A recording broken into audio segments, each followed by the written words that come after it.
Thanks to Harry for her moderation. Thank you to the speakers. I can't help feeling that we should add to the list of age-old questions, how do we achieve net zero?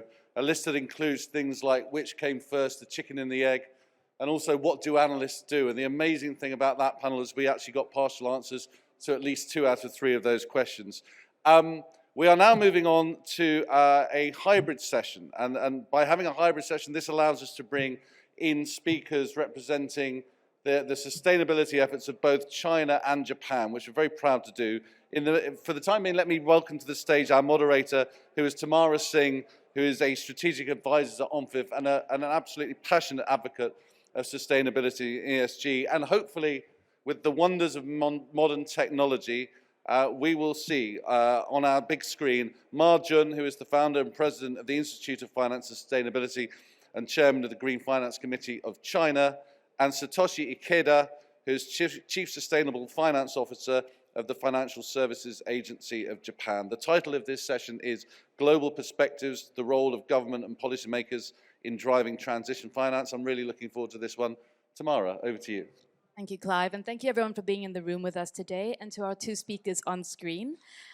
It's going to be an exciting panel, I hope, and I look forward to the questions as they come up. Please do embrace the Slido. But to kick us off, I'm going to turn to Dr. Ma, because the time is always too short on these topics. Dr. Ma, it's a pleasure to see you. It's been some time. I think one thing that struck me, as someone who's been looking at this field for many, many years now, and I'm no doubt you feel the same, transition finance is just taking a little bit too long. You know, we've had the conversations for a while now. And I'm curious to ask for your opinion on why it hasn't quite reached the scale we need yet to support, in particular, the developing countries and emerging economies who we're trying to see thrive and prosper. Is it a problem of product? Is it a problem of the process or the data? Or the people? Do the people not believe? Do you have any opinions on this, Dr. Ma? Thank you very much, Tamara. Can you hear me okay? Yes. Yeah, well, let me start by thanking OMFIF for inviting me to join this important conversation on transition finance. Now, on your question regarding why transition finance is not scaled up as rapidly as we would like to see, I think it's much more complex than pure green finance. I've been working on green finance for the past decade, and I personally led the drafting of quite a few green finance-related taxonomies and other rules and regulations. I can say that the number one, the identification of green activity is much easier than identification of transition activities. And secondly, disclosure of the green activities' environmental benefits is much easier than the disclosure of qualified scientific transition activities. And of course, many green activities are more profitable. They can easily raise the money from the private sector. But a lot of transition activities are less profitable, at least, take into account all these, perceived risks. And therefore, we require much bigger, more, a comprehensive government, incentive mechanisms. So all these are bottlenecks, which really lead to, I think, now the global consensus that we need to create an ecosystem for transition finance, which include elements on how to identify transition activities more clearly and at lower cost, and how to disclose transition activities with a framework, and how to structure transition-related products, and how to put in a lot of government incentives which are not in place so far. Thank you, Dr. Ma. So that actually makes it sound like it's just a little bit hard for the companies to do this. It sounds like there's complexity, it sounds like there's cost, it sounds like there might need to be tools to support them. And so from a policy-making perspective, we've heard today about how much demand there seems to be from the asset owners, the asset managers, and potentially the companies themselves for a supportive environment. So what are the things that as a policymaker, and particularly one in an economy that supports or feeds into so many others, that you can think about to help these companies and these asset managers and financial institutions? Yeah, now let me refer to the G20 Transition Finance Framework, which was drafted by the G20 Sustainable Finance Working Group last year. And at that time, I was still the co-chair of that group. And I spent a lot of time in organizing the drafting of that document. And in many of the elements listed by the G20 Transition Finance Framework, these are the jobs of the government. For example, the government needs to put in place a approach for identifying transition activities. In the case of China, this approach is translating into transition taxonomy. The PBOC, namely the Chinese Central Bank, is leading the drafting of a transition taxonomy that covers 4 major sectors, including coal-fired power generation, steel, cement, and agriculture. At some local government level, for example, the Huzhou municipality, which is a pilot region for green finance, they have already drafted a transition taxonomy that includes 106 transition activities under 9 carbon-intensive industries, including steel, cement, petrochemical, textile, and many others. So this way, it can lower the cost of identifying transition activities, both for the financial institutions, including asset managers, and for the companies. So they know what is transition recognized by the government. And the second piece is on disclosure requirements. Disclosure of transition activities is what I call like a movie. You need to disclose the entire process of moving from the current status quo towards net zero, which can be lasting for 20, 30 years. While a green activity, like a green bond financed project, its disclosure is like a picture. You just need to give a snapshot on how much carbon it can be reduced by this equipment installation, right? So it's a very different thing. And that's why on disclosure side, again, I'm taking Huzhou municipality in China as a case. They put out a disclosure guideline. Namely, they guided the company to draft a transition plan that includes all these elements, short-term, medium-term, and longer-term targets, and they must be scientifically based, and they must be aggressive relative to the technology available already, and they need to have carbon accounting in place, and they need to have a governance arrangement, which will translate into targets for subsidiaries of the company, and also with a monitoring system that enable headquarters to monitor the actual performance of energy reduction, carbon reduction, and all that. And all of these need to go into the disclosure report, which Huzhou government provides a template. So the company doesn't need to redraft the template, just use a template and fill in the information. And that's how the government can facilitate the transparency of a transition plan. And also, let me give you an example of what Huzhou government is doing on incentivizing the transition activities. They recognize that many of the transition companies are in poor financial situation, and they're unable to raise money at a lower cost because they perceive the risk. And that's why the Huzhou municipality came up with a mechanism to reduce the funding cost for these transition projects. Namely, if you qualify for the project into the database, the government will give you a subsidy on interest payments. Of course, the banks will receive the regular interest payments, but the company will be paying a lower interest because some of it is paid by the government. That's a wonderful story of, I think, collaboration between the public, the private, and the corporates themselves. Satoshi-san, I'm conscious you are regulating in a very different kind of economy. And so from a Japanese perspective, what are the approaches you're looking at, and how are you thinking about it? Right. Well, thank you for, first of all, having me here today. Like Dr. Mas said, certainly the transition is a movie, and green is a picture. And because it's a movie, we need to have a certain forward-looking assessment of transition, and that is what we are working on. And in terms of facilitating the certain kind of forward-looking assessment, it is very essential to have a certain understanding of the nature of transition, in the sense that because it is kind of forward-looking element, so we need certain time frame to assess. And well, in terms of the transition plan, often the case, those are time frame of a certain 5 year or 10 years or so. But actually, it is very difficult to impose a very high level of precision to that kind of forward-looking exercise.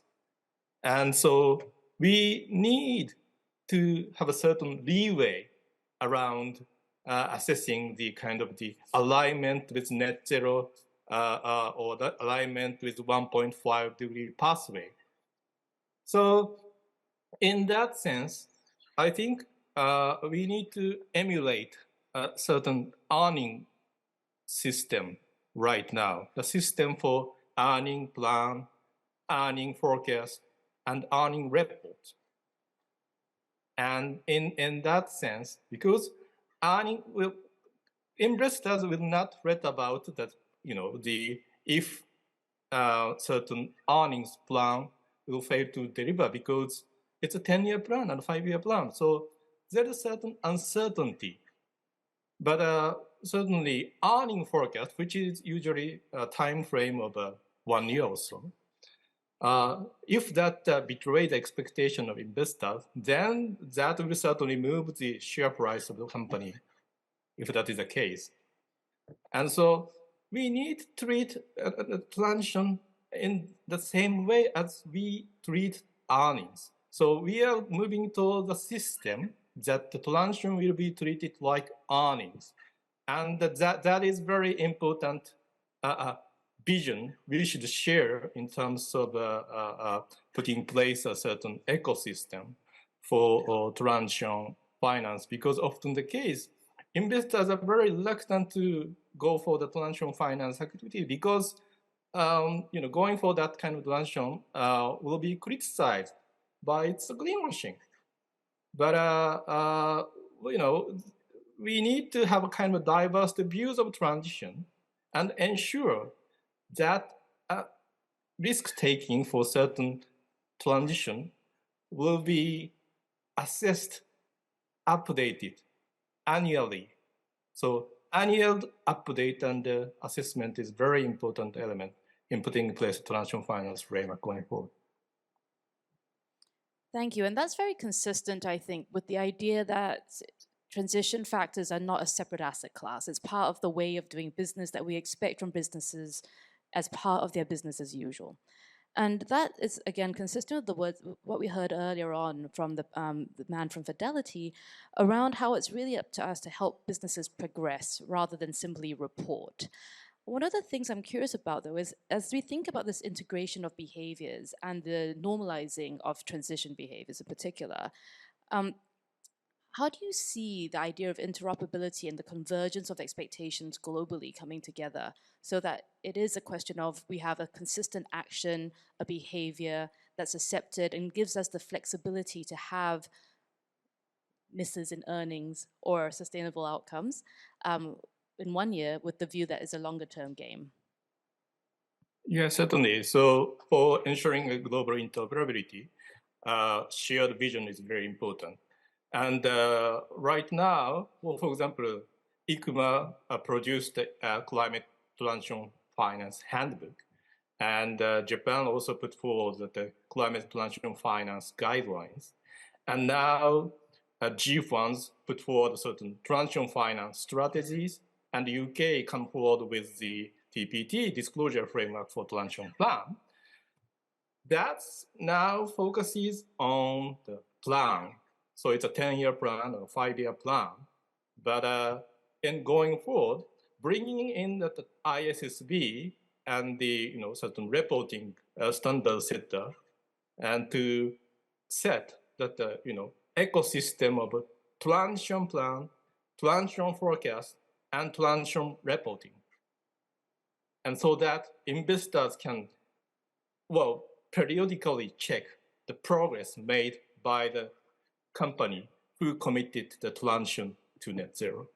And that is a very integral part. So that kind of vision should ensure the global interoperability of the transition plan, transition forecast, and transition reporting. So I think, while we are talking about,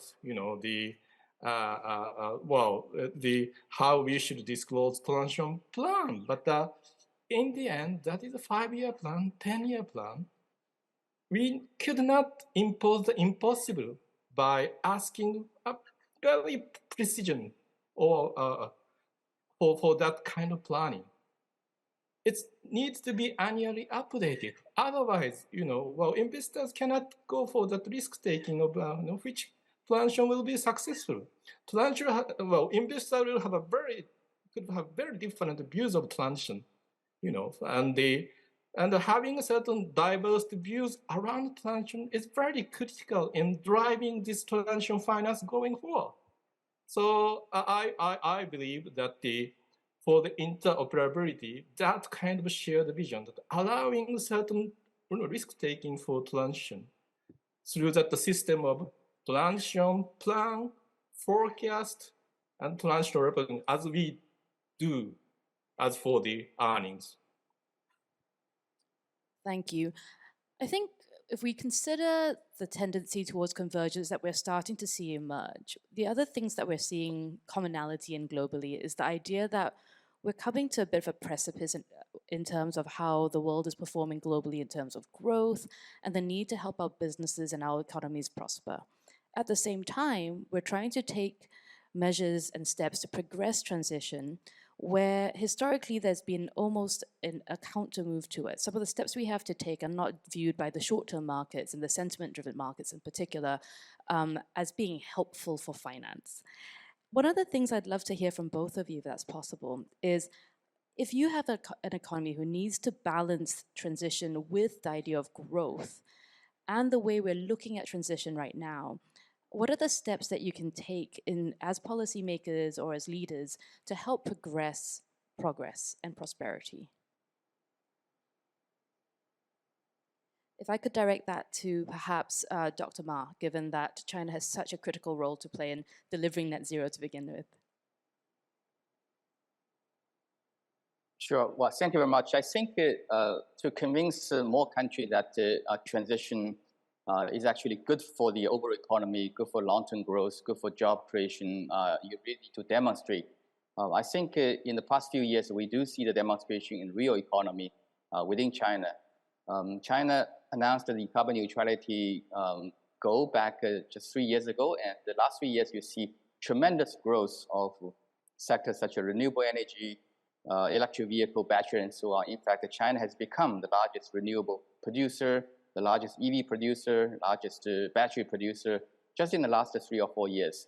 And a large amount of money went into these sectors, and they were actually channeled through the green financial system. And in fact, China now developed the largest green lending market with 27 trillion RMB outstanding. A majority of that, I think, went into these specific green industries. So these industries contribute a substantial part of GDP growth already in the past few years. And take a couple of regional economy example. I said Huzhou and many other regional green finance pilot programs. They were able to drive, for example, green loan growth at 40% per year in the last 5-6 years. And the economy is doing much better than the rest of the region, which is not green sort of labeled, and the job creation is much faster. So these are real cases that can show if you combine the green transition well with the broader economy restructuring, I think it's actually a very positive on a long-term basis for growth potential. Of course, if you don't do it well, you're only focusing on shutting down some of the polluting, carbon-intensive industry without nurturing, without supporting, without channeling resources into the green and transition activities. Then you end up with trouble. You're creating problems rather than solving problems. So it's really a matter of strategy and how the government can allocate resources and the balancing the need for financing green and transition vis-a-vis closing down the polluting and the carbon-intensive activities. Thank you. And I think that's one of the things where quite often we think about the products and the investments we're making, we do have to these days think about carbon lock-in risk that's coming out. We spoke quite a bit about about transition plans in general. And if I could turn back to Satoshi-san, where we know that we have transition plans established, we've talked about how we need to match them up to regional and national ambitions as well as global commitments. How do you feel about the implementation practices that need to be adopted so that we can ensure some level of consistency, but also the flexibility you've been speaking about to allow for room for delay and or potentially a little bit of space to breathe?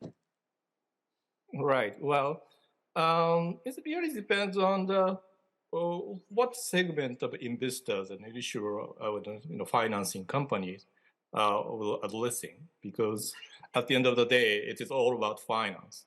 So well, if as a certain group of investors requires the alignment with global net goal, then you have to go for it. That's finance tells that. So it's not in the sense that borrowing side choice of it's a financing side's call. But having said that, I believe there's certain kind of diversity among investors and financiers, how they would like to ensure that alignment with 1.5 degree targets or so. Maybe they may use a global target, they may use regional targets or country targets. It really depends. But what is important is that we need to ensure that that kind of diversity will be there among the investors and financiers. So otherwise we cannot say that you can go for the regional one or country ones. So I believe it really depends on the investors. But for the sake of the, I think the growth for the Asia, I think certain element of finance must be provided by the global investors. For that part, we need to be consistent with their expectation. But hopefully, certain regional investors come together to provide transition finance for Asian companies, which are aligned with probably regional targets or country targets. So it really depends on the investors' preferences. So it's very difficult to say, a very simple answer in this context. But I hope what is important is ensure the diversity at the side of investors and financiers, and that is very critical. Thank you. And that point on diversity is also interesting, because something that quite often seems to feature on transition plans globally is a skew towards certain types of alternatives. So some countries, for example, might feature green hydrogen more heavily. Others might prefer solar. Are there any lessons learned from your experiences, Dr. Ma and Satoshi-san, around the kind of approach might be taken in terms of how you incentivize with a balance and with a view to diversity? If I could start perhaps with Satoshi-san. Right. Well, at least in Japan's case, we developed a certain sectoral roadmaps for the high emitting industries to ensure their alignment with the 1.5 degree targets. And we listed a number of zero carbon or low carbon technologies, for example, steel industry or chemical industry or power and gas companies to adapt or develop towards the 2030 or 2050. And listing those technologies, we deliberately chose that,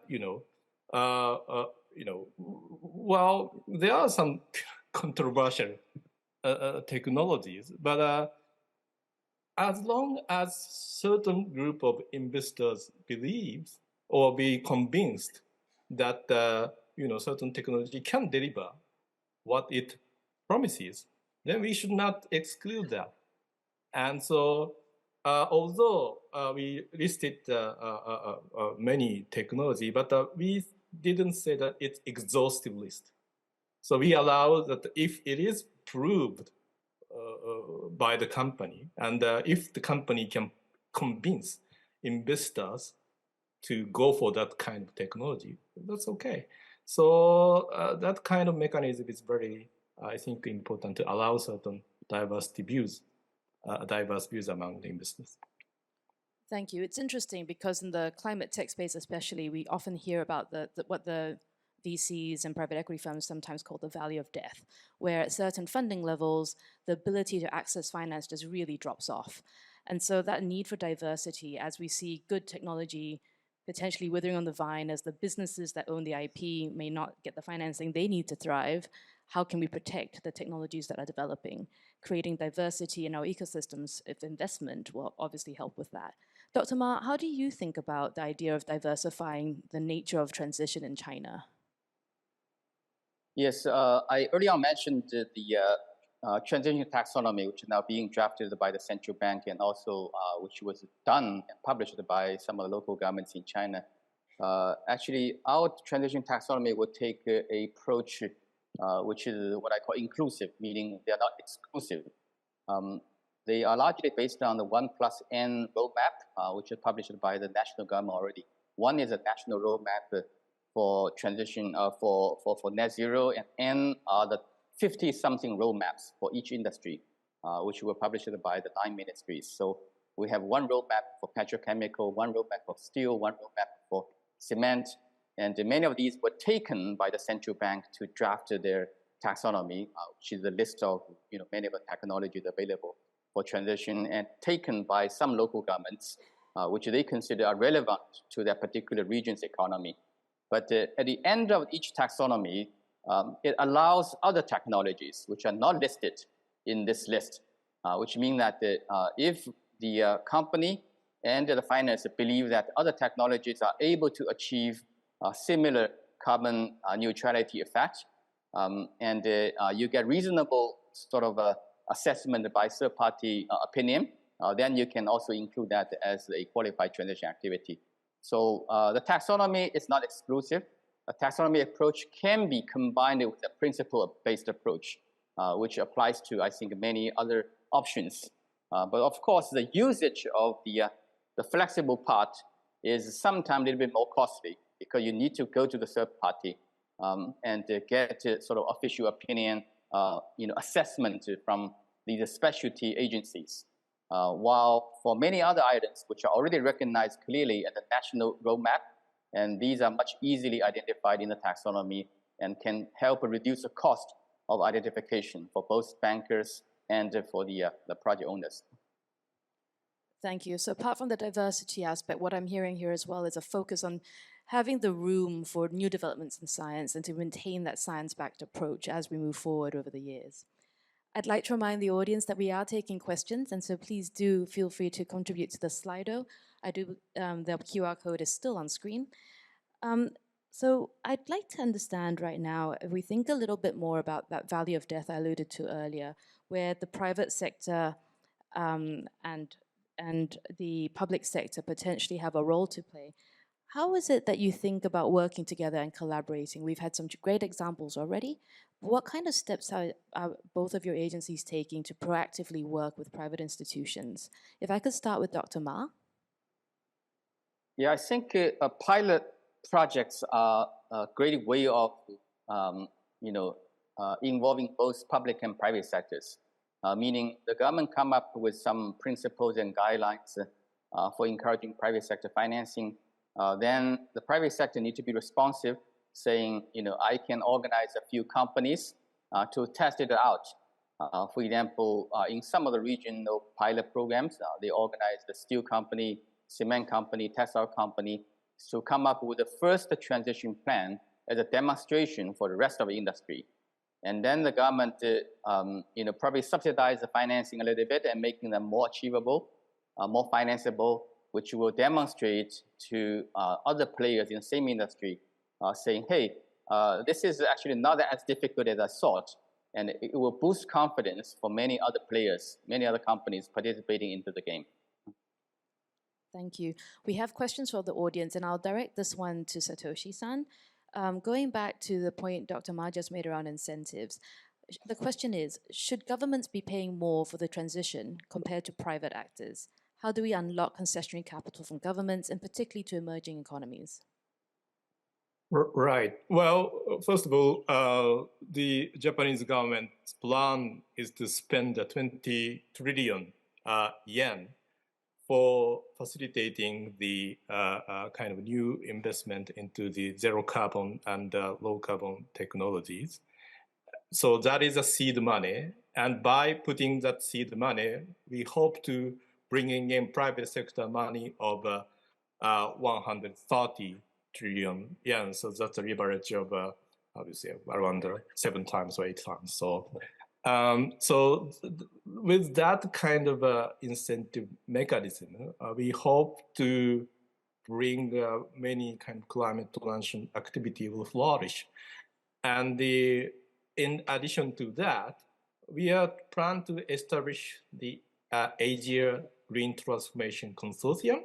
So with those money is not spent for just Japan. It's because Asia is a network of value chain and supply chain.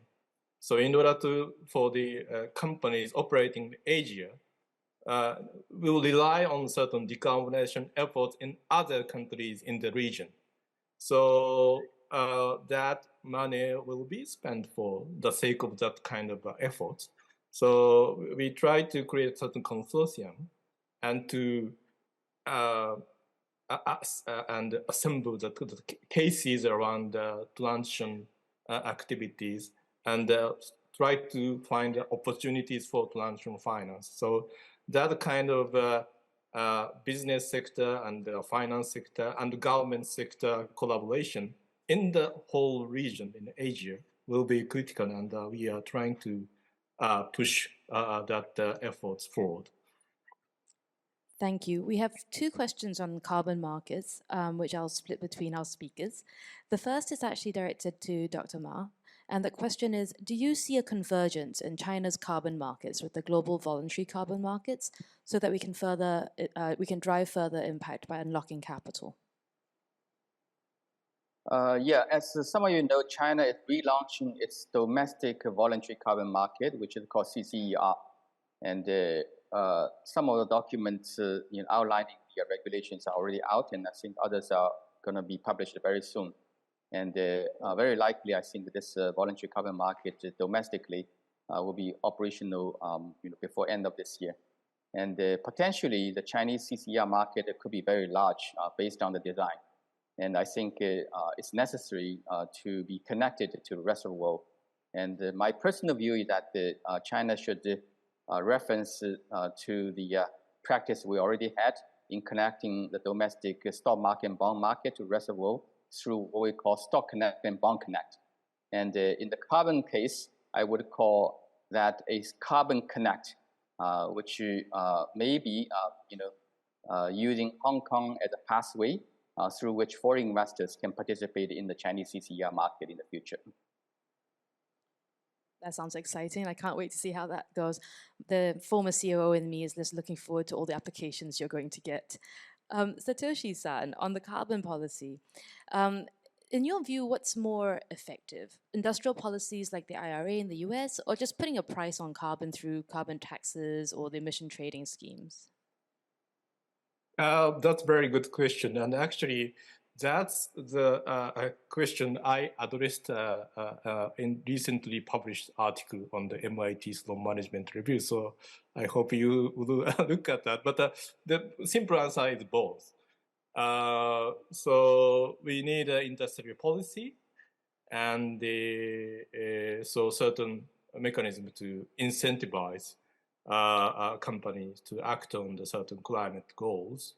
So certainly Inflation Reduction Act is a good example, but in the case of the United States, it's lacking certain kind of regulatory pressure is probably a problem. In the case of EU, they do like regulations, but not so much talk about incentives. So I think the good combination of incentives and regulation will be critical. So my article, co-authored with the Simon Glynn from Zero Ideas, is that sustainable finance demand needs industrial strategy demand.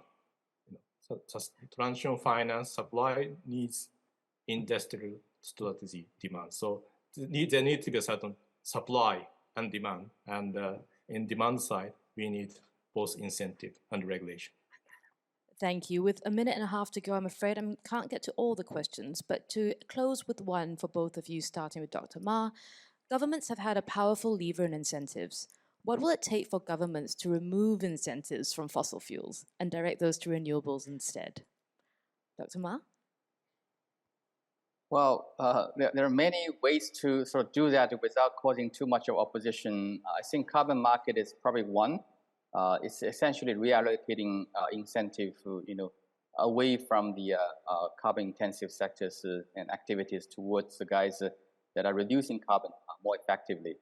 And also, I think some sort of interest subsidies for green projects is essentially, at the same time, a tax on these polluting and carbon-intensive industries, but it's done in the hidden way. So all these are practiced successfully somewhere, which I think can be, considered in other places as well. Thank you. And Satoshi-san? Right. Well, I think there's in Japan's case, well, following up that earlier question, well, we try to bring together the certain regulation side and the incentive side, and actually our plan for designing the carbon pricing mechanism is that bringing in a certain incentive system where company can use carbon credit, can sell the carbon credit where they kind of exceeded their commitments, while we impose certain carbon levies on certain use of fossil fuels. So that kind of a combination to address carbon will create a certain balance of incentive and the regulation. That's our hope. Thank you very much. And with that, we are out of time. Thank you very much to both our speakers for being open and answering all these questions. I'd like to also thank our audience for providing so many and for engaging with us today. And finally, thank you to SGX and OMFIF for having us all here today. Thank you very much, everyone.